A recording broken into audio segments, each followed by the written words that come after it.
Assalamu alaikum. Welcome to a new video in the Diwani script. In today's video we are going to talk about the Lam Alef and some other notes that we might have mentioned before or we've skipped over them. So we will start with the Lam Alef. Now for this combination you start with a normal Lam with the height of 3 points, as we know.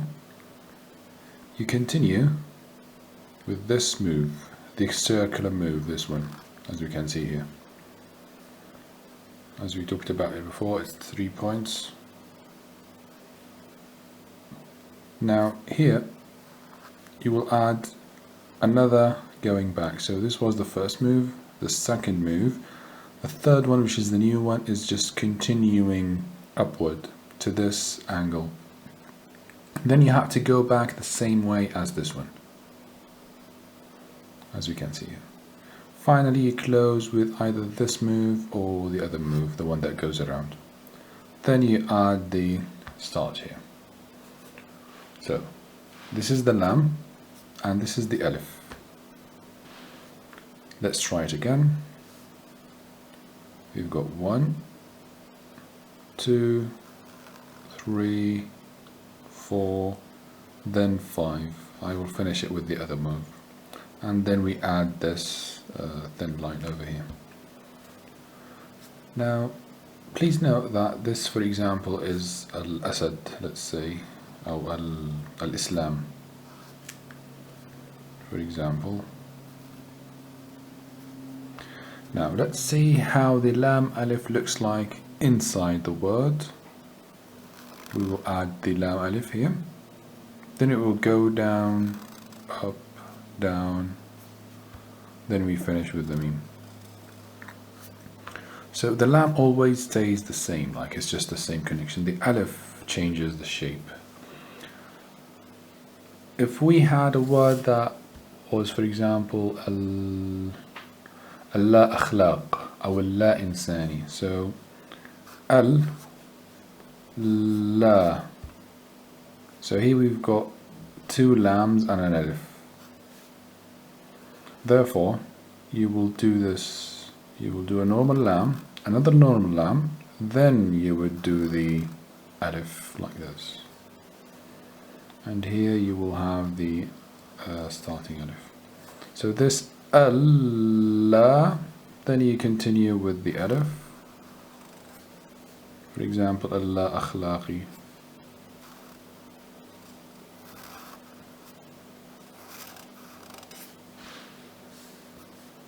And you add a qaf. And yeah. So this is the Lam Alef, whether it came by itself or inside the beginning of a word or the middle of a word, or if it came with 2 Lams and 1 Alef. Now in the other style, the Turkish style, sometimes they do different shapes, but we will look into those into the Turkish style. We will not go through those during this style. So this is for the Lam Alef. I hope it's clear, because we are going to move on to some notes that we might have forgotten to mention. The first one would be a special case for letter Ta. This is Ta, not Nun. For example, Matt died.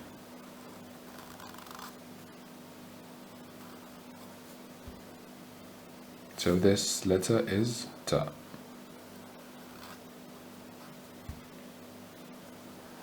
Another note close to this Ta letter, which would be the Nabira, the starting Nabira of some cases.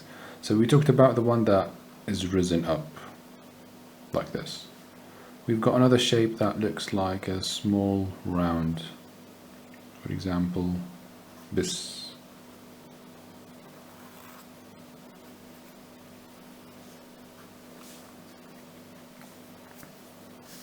Again, we could use this with the Ya. And here we take the opportunity to remind ourselves with this Ya, not the other one. So we do the roundation then we go down, then we go back up with this move. So this is a ya, and this is a sin, and we just talked about the small starting of the nebula. Now though we talked about this last time, but we've got some cases in the kaf and the lam. So we've mentioned that the kaf is basically a ba at the end. Now here we have also another shape, which would be going up, going down, then going back up, as we can see here. Now we go back with this move, and this is a kaf. Let's throw it like so in a clear way. It's connected, by the way, so this is a ba, and now it starts a kaf. We go up, this rotates down the other way. For example, we've got a curve like here. Then we go back the other way around. Now this is a kaf.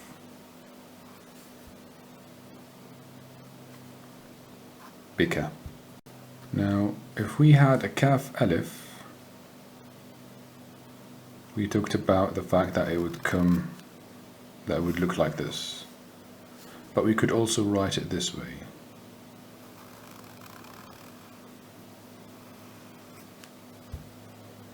We have to note that this thickness is bigger than this and this, but it's still smaller than this, for example. So here we've got the full thickness, here we've got quarter, here we've got half. Then it goes back quarter, then it comes half here, and it becomes smaller at the back then. So these are two shapes for the kaf. The lam at the end also has the same rule. We talked about it in the kaf lam video, where the lam and the kaf do look like ba'as and are similar. So this is a ba.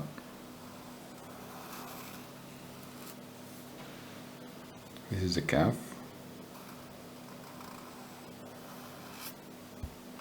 And this is a lam.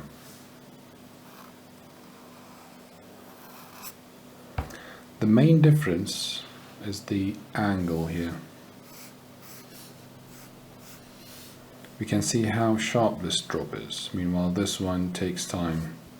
So this is a lam. This is the way to distinguish lam from kaf, because sometimes you will see bal, for example, and it will be written like this. You start to wonder what this letter is, this one. Is it a ba, is it a ta, is it a kaf? But in fact it's a lam. I hope this is clear. We move on to another one that might be a first for some of us. Connecting the dal from the top and connecting the alif. So here, sada, this is an alif, right? Now we will connect it to a dal. This works in calligraphy. We know that alif does not connect from the left, but in some cases it connects. And for example, ada.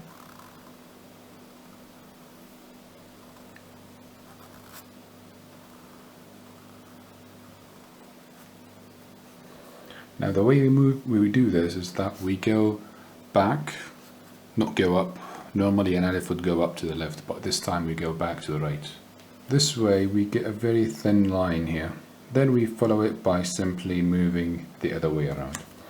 The same thing with this connection. We've got some other connections in, for example, the dha and the dad. Kadhim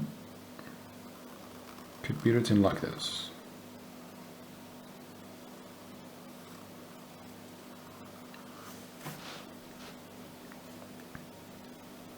What we've done here is basically we've connected the alif of kaf alif to the dha, and this works also in calligraphy. Again, with the letter alif, that connects, sometimes it connects at the beginning of a word. For example, alif, then it connects to a lam, as you can see. Al-Huda, for example.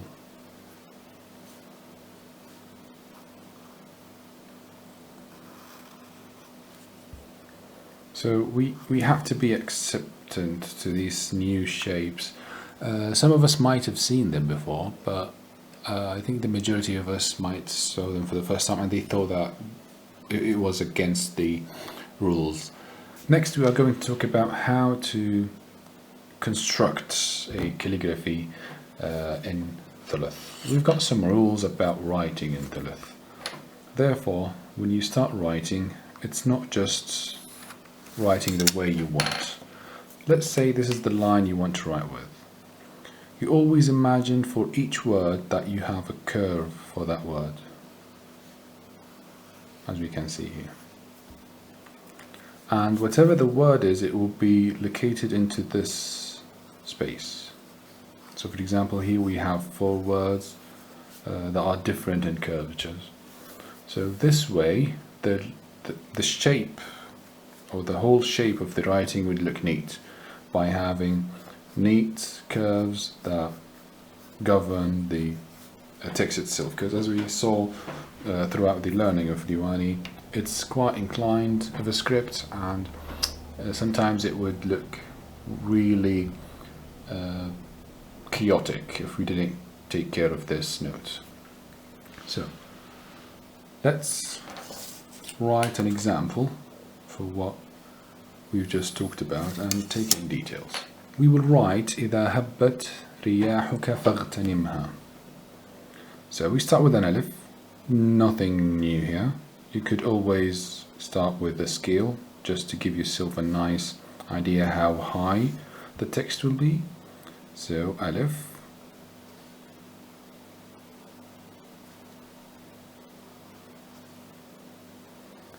then we do a dal,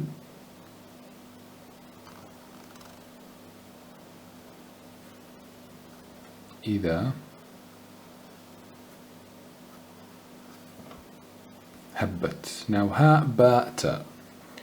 The ha would start from here, so we will end down here. So here we have a curvature that will contain ha, ba, ta. So we start with a ha, ba, and ta. We could use the big ta. Now, the curvature that we are talking about is this one. I know that the ba is sort of extruded, like it's really low here, but it's fine because the main body of the word is located in the curvature here. إذا هبت رياحك. را. يا ألف. Here we have a ha and a kaf. We could use what we talked about earlier. We could use the connection between the ha and use this kaf, for example, and add the kaf move. Again, as we can see here, the ha and kaf are located into a nice curvature. فاغتنمها. We could either continue here or start from here. Fa alif. Again, we could use the same thing about connecting a ghain. Fa, ta, noon mim. We have to be careful here. Noon mim. Then the mim comes with a ha. So we will use this ha. Again, if we looked at the ghain, noon, mim, ha, we will see that they are all located into this curvature. Ta, nim, ha. So, as we can see here, the first practice we did was to see how the sentence would look like. You could do some modifications here. Now,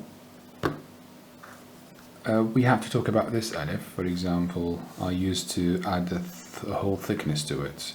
That was just the way I write it, but you will see it very thin in most cases, or you will see it curved into the other way around. But yeah, this is a quick note to talk about this shape here. Back to the sentence. إذا هبت رياحك فاغتنمها. We can see the curvature. So if we were to write that word, that sentence, again, with those rules in mind, Now you know how high it should be, so you don't need to add scale in most of the time. So we will start from here with the Alef.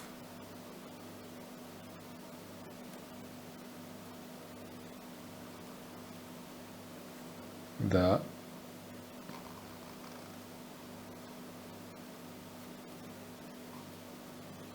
Alef.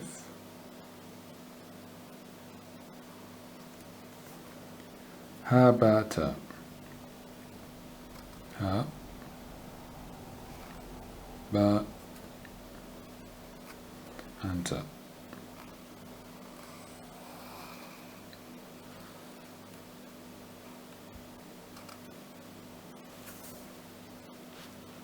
I will put the ra after the ba because it's prettier in my opinion. Ra,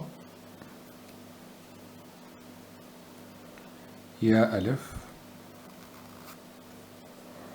I will break the ha and kaf here. I will not connect it to the alif.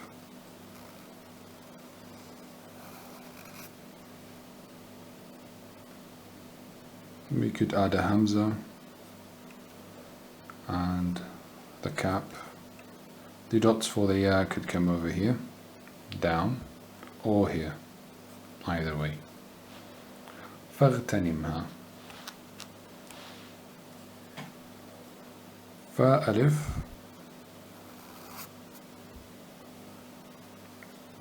Lifting the ghain up here helps with the size after the ghain. فاغتنمها.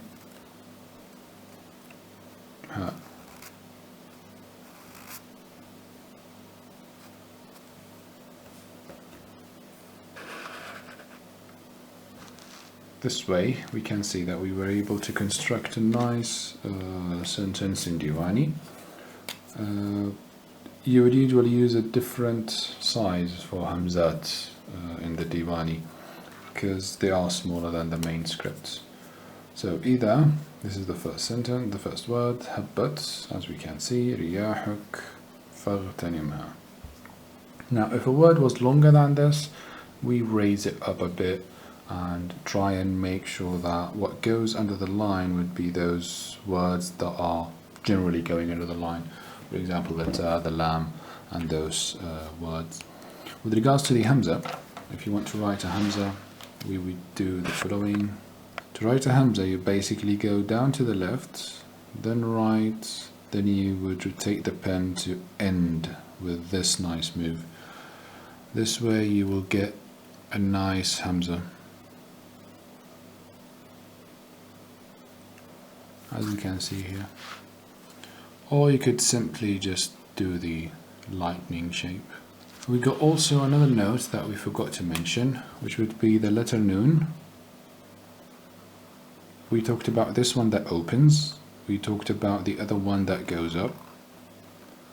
There's another one that comes closed. It's like the first one, but it closed. See, that's something to talk about. We want also to mention this alif, this lam. So for example, lahum. Remember this lam?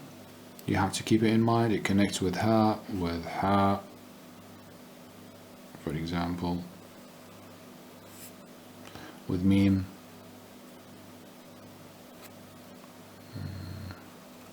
Al-mada. And we are talking, since we're talking about memes, let's remember this one. Again, this is a meme. For example, ham. So here we go. In today's video we had the chance to take a look at some of the notes that we might have missed throughout the lessons. We talked about the Lam Alef and how it looks like by itself, beginning or in the middle of a word. What happens if we had two lambs and one alif? And we talked about some shapes that could be in some scripts, but not in the Arabian one, at least the ones that Hashim al-Baghdadi used in his scripts, but we will find them and see them in other types of scripts. Again, we talked about the star. The thing with these shapes is that you don't see them a lot because they do confuse. Then we reminded ourselves with this connection for the ba. Then we reminded ourselves with the ya, and then we moved on to kaf and lam. We saw some cases for the kaf when it comes at the end and with an alif. We saw the lam and the difference between those two. This is sharper.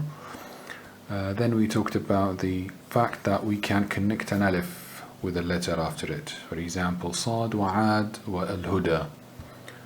Again, with the alif connects to the ta. We did connect them with the ghain here, faghtanim and riyahuk. Again, we talked about how to construct a nice sentence. You need to write your sentence a few times. Don't go for the first one. First, you need to write the first draft to see which letters to use. As we know, we've got few options to choose from. You could use the big ta or the small ta. So take time. Don't write something for the first time and expect it to be beautiful. And we wrote the sentence again. Then we talked about obviously the another shape of the noon and this shape of the lam that comes with certain letters, and this meme.